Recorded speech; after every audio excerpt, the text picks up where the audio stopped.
Hello, Pulpit listeners. This is Johnny Gwynn, co-host and producer of this show. Just a friendly reminder, Reverend Gibson's sermon will be on the very first part of the show. Then we'll have our intro music, and then our discussion will follow. We hope you enjoy this episode. This week, while nursing a summer cold, I picked up and read Patti Smith's Just Kids, her memoir of youth and creative life in New York City, now 50 years ago. The city that Smith found when she arrived in 1967 was gritty and rough, a world away from the expensive and gentrified place we visit now. Centered around the Chelsea Hotel, extending up to 42nd Street and Times Square, and down to St. Mark's Place and the Bowery, and the foot of Fifth Avenue at Washington Square, Smith and her young artist compatriots, most of them from suburban and rural working-class backgrounds, fashioned startling and powerful new forms of artistic expression that continue to reverberate and influence today in the worlds of music, literature, and the visual arts. You might be aware that this summer is the 50th anniversary of the Summer of Love that transpired in the Haight-Ashbury district of San Francisco. Patti Smith's memoir offers an on-the-ground, singular picture of that time in our country. As a young and inexperienced person who made her way to one of the cultural centers would have felt it. Her title comes from a moment during that time when she and the young Robert Mapplethorpe, in their bohemian get-ups, were running through Washington Square. Passing near an older tourist-looking couple, the woman said, "Look at those two. They must be artists." To which the man replied, "Nah, they're just kids." Just kids in a time of tremendous change. I was truly a kid, a little kid then, vaguely aware of what many of you remember. This was the time of the Civil Rights Movement, the war in Vietnam, the political conventions, and then the election in 1968. Then, moving into the 1970s, the Equal Rights Movement, and the crisis in the highest levels of our government. Patty Hearst, an emblem of the upheavals of that time, is now a suburban grandmother who shows dogs at the Westminster Kennel Club. This was not just a bad time to get over and move on from. It was a period of struggle and pain and mess and violence, which also gave birth to great creativity and life-giving change and ways forward. It was a demonstration of the truth borne out in the readings last Sunday. You can never be involved in the creativity except by entering the mess. We see that tension and struggle, that messiness, in the story of David and Saul, as David enters Saul's household in our reading from 1 Samuel. The transition to David's reign as king over the united Israel that was to come was accomplished only through disorder and violence. After his defeat of the Philistine champion Goliath, David was brought to Saul, the king, and Saul took him into his household. Saul's son and rightful heir, Jonathan, made a covenant with David, gave him his love and his loyalty. Whatever battle or undertaking Saul sent David to accomplish, he met it with great success, so much so that all of the people, both in Saul's household and beyond, approved and loved David. And we understand why. He was just a kid, endued with grace and strength and artistic ability. And so it makes sense that an evil spirit from God rushed upon Saul, causing him to rave and grow violent. Saul sent David out into ever greater dangers, and still the Lord was with him, and he met with great success, and all Israel and Judah loved David. That danger, that turbulence, the chaos, is present in our gospel lesson from Sunday as well. Jesus and his disciples got into their boat and headed out across the Sea of Galilee, and a great windstorm came. The boat was tossed and swamped, and Jesus was asleep on a cushion in the stern. The disciples had to wake him to express their fear and their impatience. Jesus calmed the wind and the waves, and then turned to them and said, "Why are you afraid? Have you still no faith?" They had seen his power. They had followed him in the beginnings of his mission, And now they experience in the forces of nature the chaos and turbulence that will mark much of the rest of their way. Jesus was continuing to teach them the truth of his way. You can never be involved in the creativity without entering the chaos. This was the reality that Paul found as well in his mission, which was marked from beginning to end with struggle. To the church in Corinth, Paul wrote this, exhorting them to follow him in his response to that challenge. Open wide your hearts.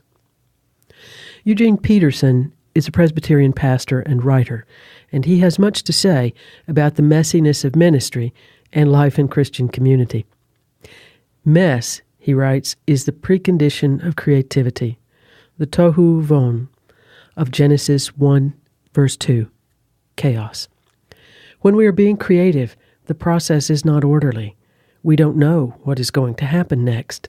There will be risks, mistakes, false starts, failures, frustrations, embarrassments. But out of this mess, if we stay with it long enough, enter into it deeply enough, there emerges love, or beauty, or peace. As we begin construction at Christ Church Cathedral on Phase 2 of our restoration and renovations, we will enter the chaos. There already is, inconvenience and mess. Things will not be perfect. Things will not be as we would like. And so we must remember that only out of chaos comes creativity. God acts in the chaos. And we are called to have a growth mindset, to be open to opportunity for learning, for going deeper and into new places in our spiritual lives and in our life together as a community. We will be focusing our attention as the summer progresses on the beginnings of a program we've been invited to join in the Episcopal Church called Baptized for Life. And this will be for us a time of questioning and seeking and moving deeper into our call as a Christian family, living out our baptismal covenant life. We will be creating together, with God's help, sustainable, long-term ways of formation and mission for being the church in times of turbulence and change. One of the reflections that goes along with Baptized for Life and the work that we undertake in that program is from Pierre Teilhard de Chardin, a 20th century French philosopher and Jesuit priest, who was also a paleontologist and a geologist, and who knew his own share of challenge and struggle and uncertainty. And I would like to close with his reflection. It is, in fact, a poem that is entitled, I believe, Patient Trust. Above all, trust in the slow work of God. We are all quite naturally impatient in everything, to reach the end without delay. We would like to skip the intermediate stages. We are impatient of being on the way to something unknown, something new. And yet, it is the law of all progress that it is made by passing through some stages of instability, and that it may take a very long time. And so I think it is with you. Your ideas mature gradually. Let them grow. Let them shape themselves without undue haste. Don't try to force them on as though you could be today what time, that is to say, grace and circumstances acting on your own good will make of you tomorrow. Only God could say what this new spirit gradually forming within you will be. Give our Lord the benefit of believing that His hand is leading you, and accept the anxiety of feeling yourself in suspense and incomplete. Welcome to Pulpit to Pew, a podcast that features a conversation between priest and parishioner to understand how the message translates and to further explore the weekly lessons within the Episcopal tradition and daily life. The Very Reverend Beverly Gibson, Dean of Christ Church Cathedral, and Johnny Gwynn, a newcomer to the Episcopal family, discuss what Beverly intended and Johnny heard, or got wrong. So the church right now is in a project of reconstruction and construction. Mm-hmm. So you're, as I said, mainly destruction right now. Yeah, and you're in the tornado of chaos right now. I'm in it. In a place that's normally serene. It is very quiet there. We're a little oasis in the middle of the city-county complex and the probate court and Mardi Gras Park and all of that kind of, the Bankhead Tunnel and the Wallace Tunnel. And so there's a beautiful garden and a wall and a fountain and, our lovely historic buildings. And I did say on Sunday in my presentation of the sermon that a couple of weeks ago, the general contractor's representative was having a meeting with me, and he said, "So are you ready for the chaos?" And I said, Yeah. "No, I'm not. I'm not going to get ready for it." Is there an option, though? No. Well, there is not an option. Yeah. There's not. And yesterday, as all of this began, we're talking now on Tuesday, so it began on the Monday after Sunday, when I saw the big claw of the backhoe going into the back of the building and all of the windows were coming off and the stairs are gone, and I thought, oh gosh, I feel ill. And somebody standing next to me said, "Well, it's too late now. We're in it. Right, here we go." So, yes, chaos has been on my mind. And I've also been, over the last few weeks, reading Eugene Peterson, who was actually writing, I believe, in the 70s about his own experience as a pastor in the 60s. And he is a writer, very thoughtful. And he has, for me, very helpful things to say about mess and the messiness of human life, the messiness of ministry, and the mess of creativity. And he thinks about that theologically. And so that was, for me, a good way into what we were looking at on Sunday. All of those sea-crossing stories in the Bible. You've got Jonah, right? And Eugene Peterson makes much of Jonah and going to Tarshish and going to Nineveh. And obviously you have Moses and the Red Sea and the people of Israel. And you have Jesus in this tumultuous sea that we see right now in our gospel lesson, sleeping through all of that. He is the calm in the storm, literally, because he has the faith to know nothing's going to happen to me. And if you're around me, you're good. And I love your picture of Jesus, who, when awakened and maybe irritable, right, does a snap. There goes the storm. Calm the wind and the waves, and then fusses at the disciples. Well, that's, again, imagining that moment as a bit comic. I like to do. Well, why not? Would be, the typical, if you're seeing the TV show, right, the TV, and you've got the disciples freaking out, which I would be too. Yeah. Actually, when I was young, I was on a boat that a small squall hit the bay, and I remember the terror that I had at 7 years old because there's no control. But the screaming and waking him up because he's going to be the one that's going to fix it or do whatever. Roughly what I heard is, how could you be sleeping? Well, they say, do you not care we're going to die? Don't you care that we're going to die? That we're dying here. I just imagine him like opening one eye and just picking his hand up and snapping, and everything kind of ends. And then he gives shut up. Just turn off the lights, man. I'm sleeping. That is right. That's life, And then the disciples. I mean, that's how we act. In your initial reaction is to fear. Well, it's the Chicken Little kind of thing. The sky is falling. And yes, fear is. Well, I watch my dogs. Response. My dogs, they don't know. I mean, nothing has ever hurt them. Nothing is going to hurt them in a house, yet they don't learn that thundering, rumbling outside is not some monster going to get them. But I think our reptile brain or something kicks in. But kind of what we're talking about with the lesson is over time, us managing that chaos, managing those sounds of fear, and then turning them into something, that energy into something, and also knowing that things have been okay in the past, so they're probably going to be okay in the future as long as we learn that process. Right, and to approach what it is that we have to do with a kind of discipline, and, as you said, focus and tenacity, just going on into what it is we have to do. Yeah. This week I've moved on from Patti Smith. Now we're going to go back and talk about Patti Smith. Yes, definitely. But I've moved on this week to Robert Lowell. Okay. And he was a poet, of the mid-20th century who suffered from severe bipolar disorder. And the book that I'm reading about him is written by a person who is actually a psychiatrist and a professor of psychiatry.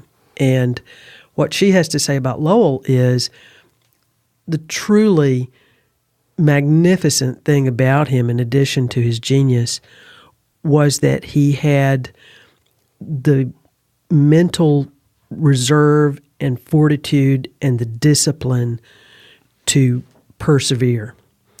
And even though he had those mental barriers, he still knew how to he kept going. Get over that mountain. That he really had courage in the face of that.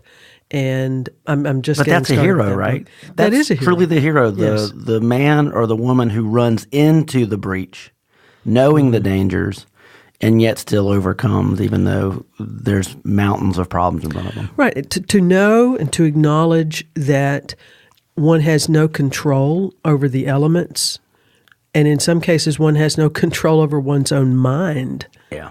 And yet to go ahead and to have the fortitude and the discipline to go ahead and make what can be made, or what one is called to make, out of this. And that, if you think of Jesus and the disciples on that boat, and they're going from one side to the other, from one place of ministry to another, and in that crossing there is danger and there is risk, and yet they have to make that crossing to get to the other side. Mm-hmm. To do the thing that has to be done, they have to make that crossing. The sea, of course, is greatly an image of the unconscious, of the unknown, of the untamable, of the uncontrollable, all of those things in life that we can't really touch or see, and yet that we fear. And they here be monsters. Right, absolutely. They are about to be killed by it, at least in their own estimation. Their boat is being swamped.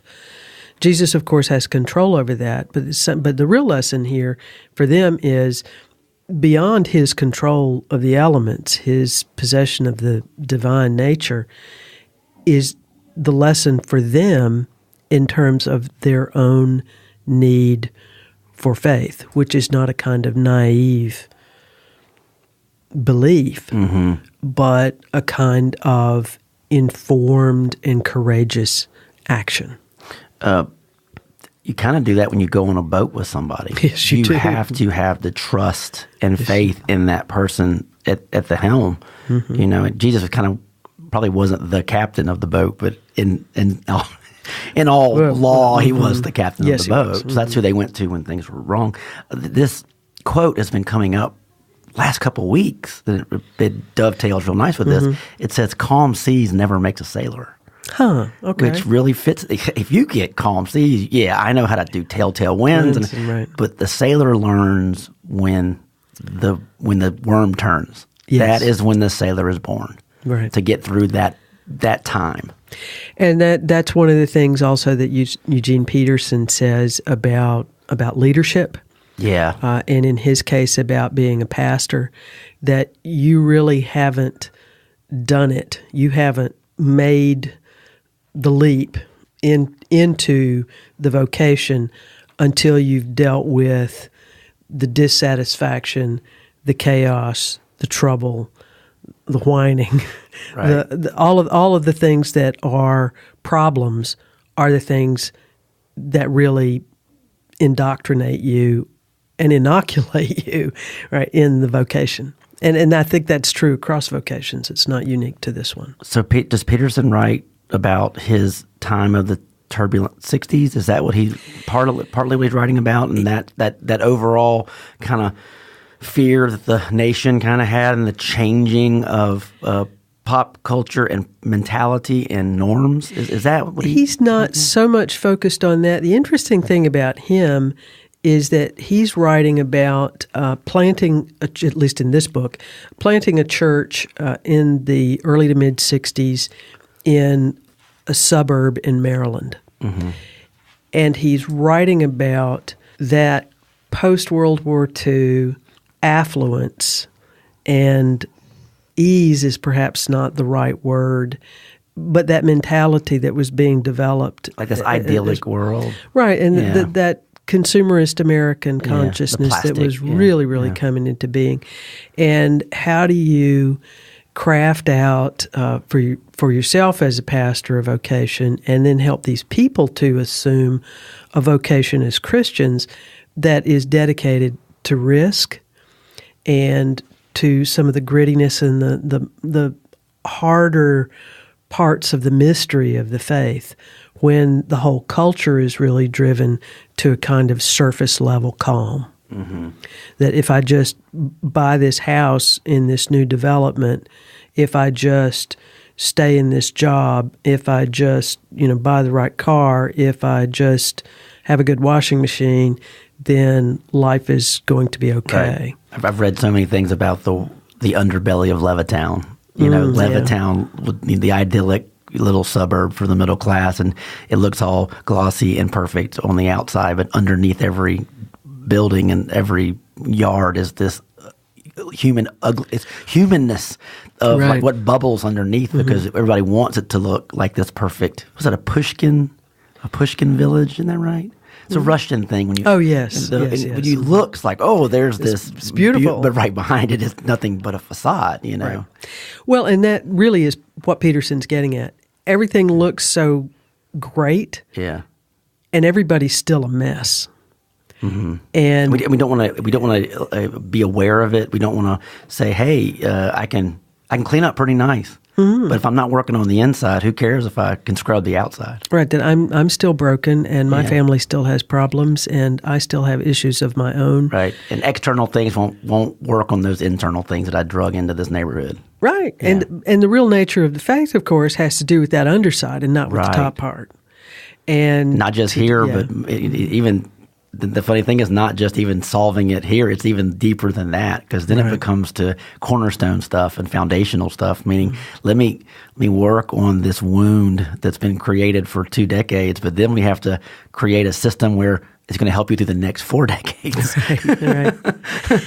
And that, to segue to Patti Smith, one of the things that was so fascinating to me in her book was that depiction of New York City at a time when it was really a broken place, ugly and gritty. Especially where she was, the Bowery. My gosh. Well, and Chelsea itself was, now Chelsea is $4,000 a month, for a studio apartment. You can't afford to live there, and the Hotel Chelsea's still there, tourist site. But yes, now it's a tourist site. But at that time was like a rabbit warren of artists and people, and the cast of characters in that. Janis that Joplin, memoir. Jimi Hendrix, Lou Reed, Sam Shepard, Jim Carroll, all of these people, and they were friends of hers, and they were all working and creating together.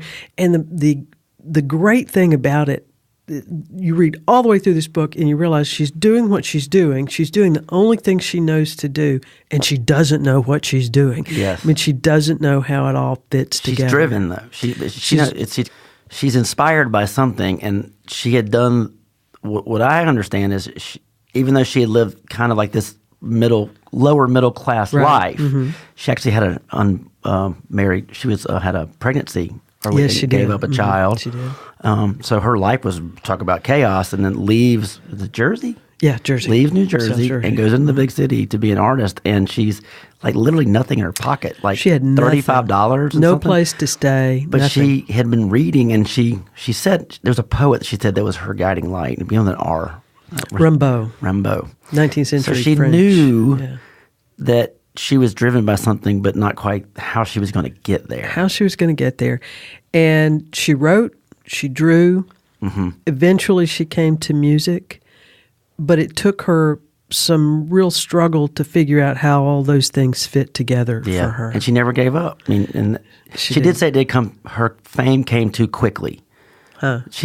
That was one of the quotes that was read. That she does feel like, even though she struggled and stuff, but when she got her moment in the spotlight, it was at a church poetry reading. Right, that's St. Mark's in the Bowery. And the people sitting again at that time, not quite famous yet, but going to be famous, sitting in the audience. She does that one, and the first line was, "They say Christ died for our sins. He didn't die for mine." Right, which is and I guess that opened, wow, what a venue for that. Mm-hmm. But supposedly that poem was so groundbreaking that she had book offers and record offers from that one poetry reading. Right.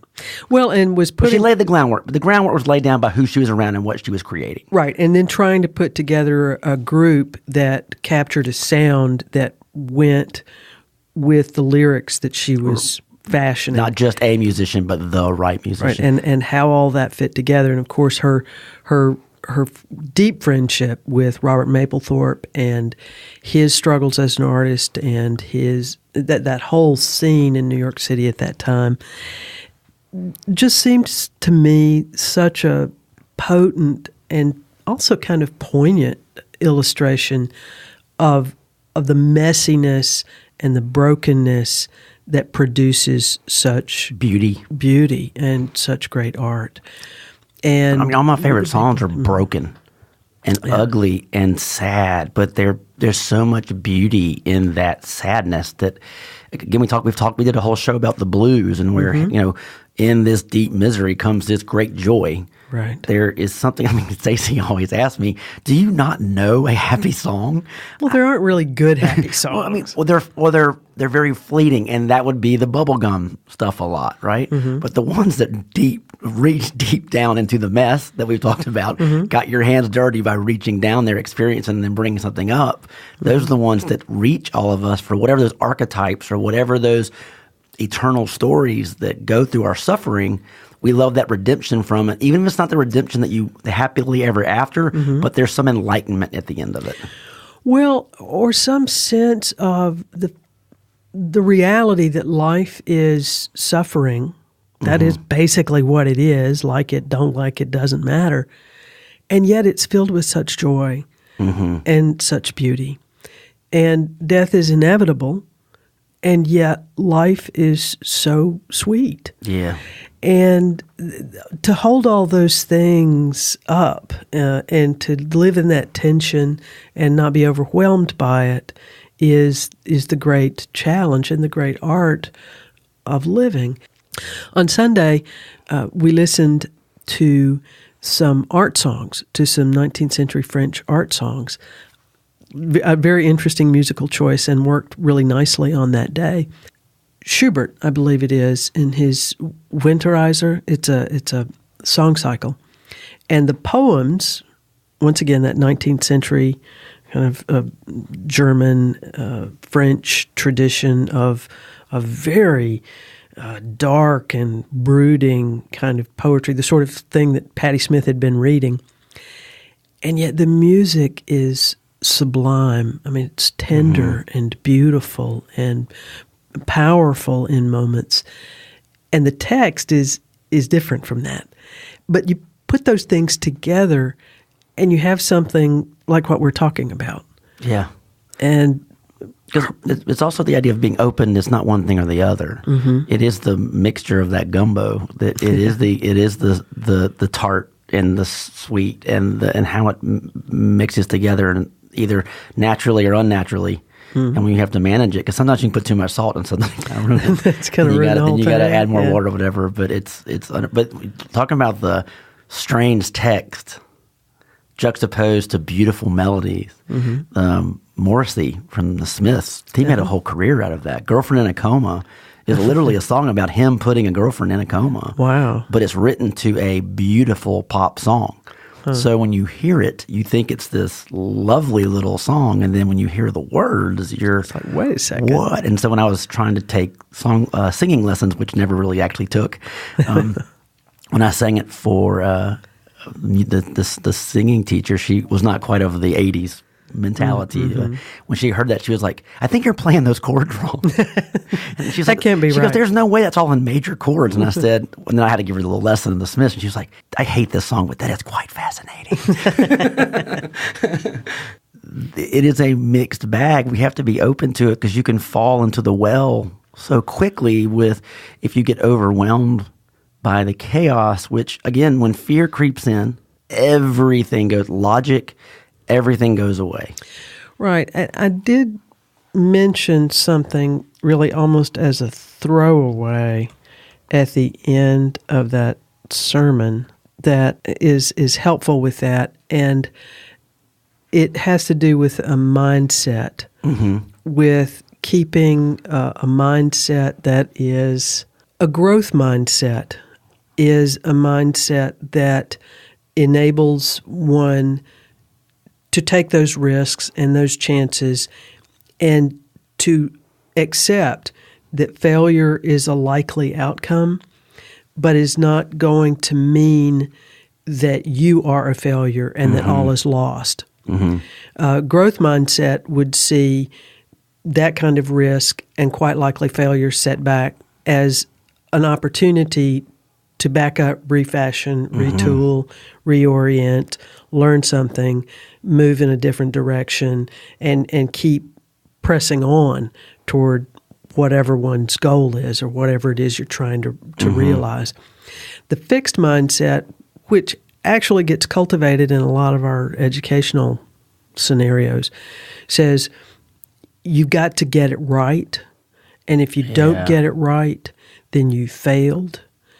And the fixed mindset also dominates so much of the way that we look at people's social and career successes and failures. Which is so funny because that's changing, because you take the VC world and the Silicon Valley world, which a lot of them are saying it's in your best interest to fail early and learn from that, because you will learn so much more.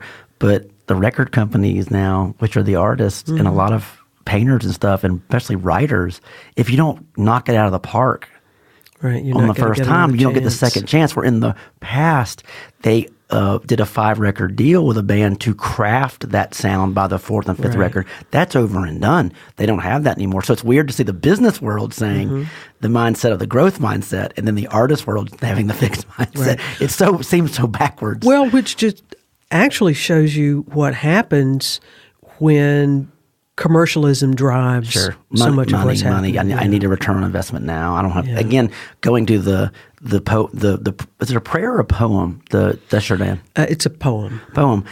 Which talks about patience. You have to have the patience and the faith to know that something is driving, and that you've put your hand in. Jesus, take the wheel.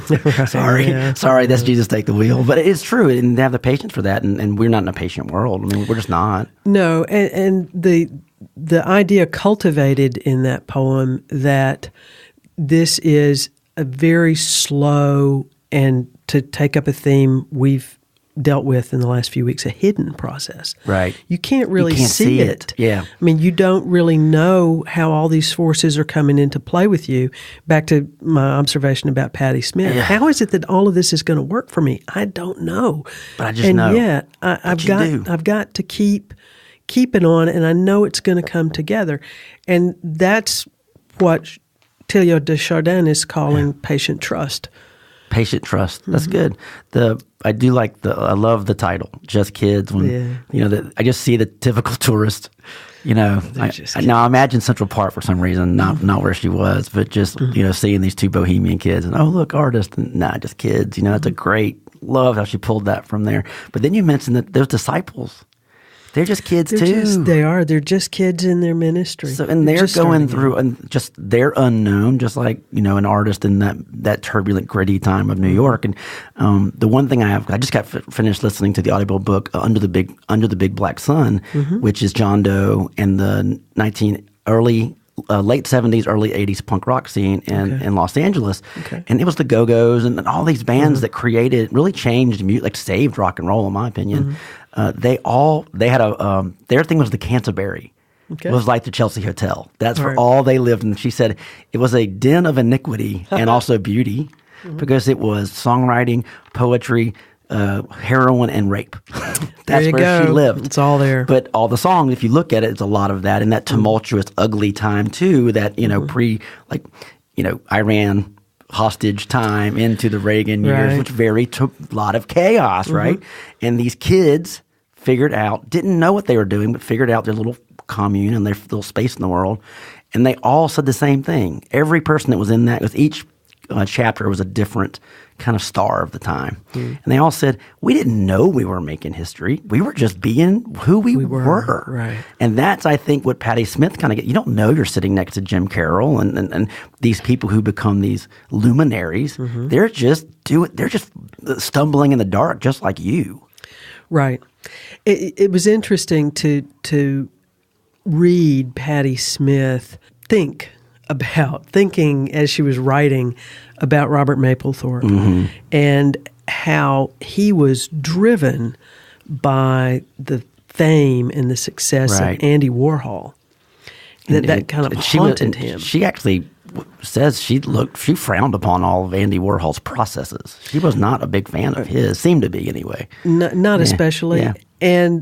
But a deep and abiding love for Mapplethorpe and even the hard parts of his art that she found challenging and difficult and really didn't like in some ways.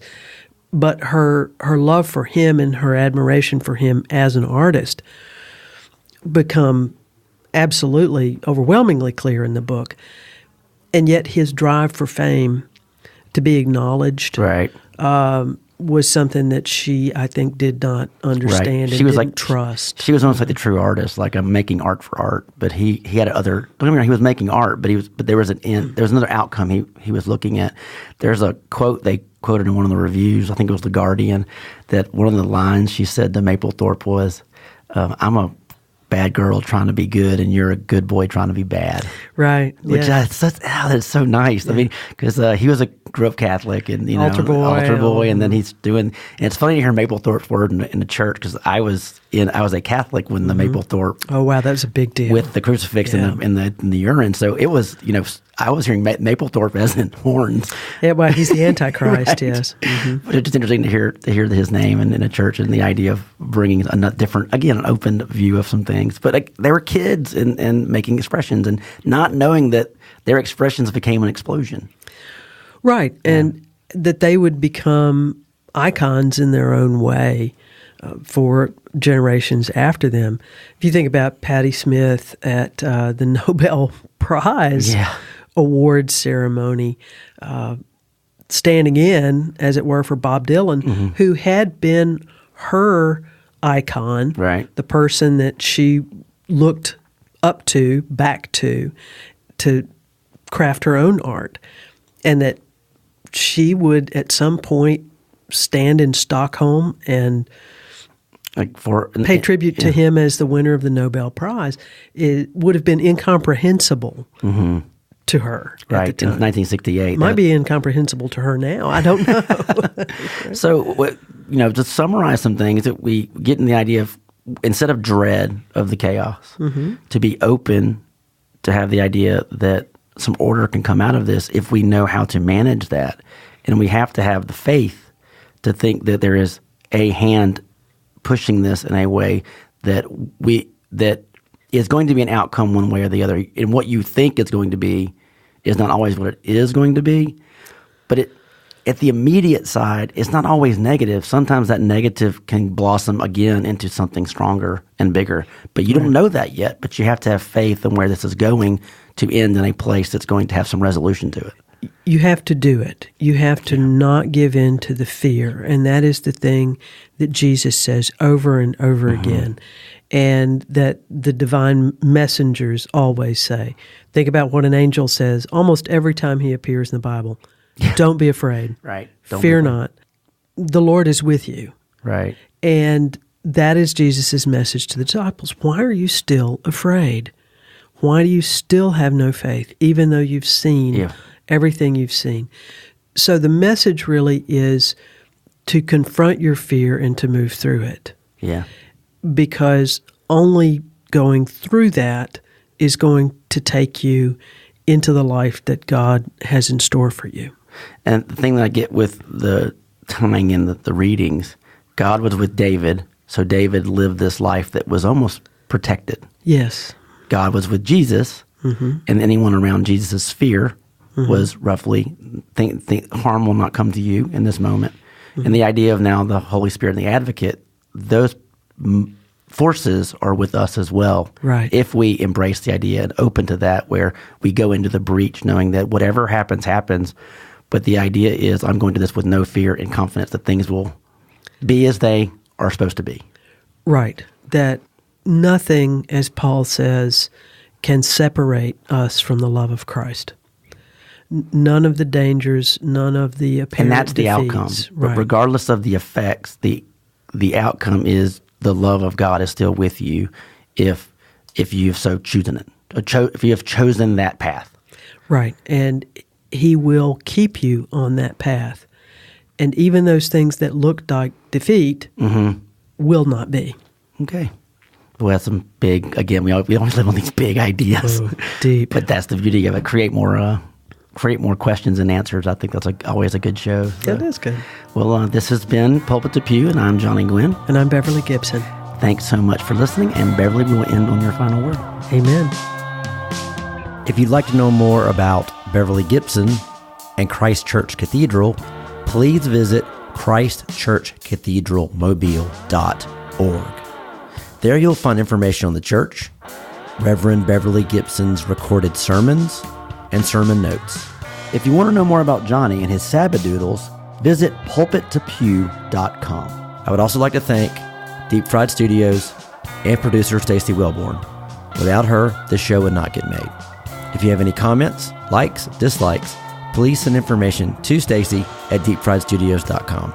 Everyone have a great day, and thanks for listening.